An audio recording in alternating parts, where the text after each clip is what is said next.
Il is used in front of masculine singular nouns beginning with a consonant, like il libro, il ragazzo, and il telefono. Lo is used in front of masculine singular nouns beginning with an S and a consonant, GN, PN, PS, X, or Y. Here are some examples. Lo studente, lo zaino, lo pneumatico, lo gnomo, lo yogurt.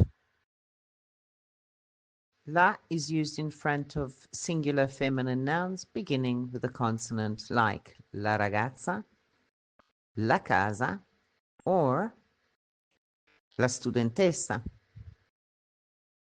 The L apostrophe is used in front of masculine or feminine nouns in the singular beginning with a vowel, like l'animale, l'amico, l'amica, l'orologio. Contact us for more information.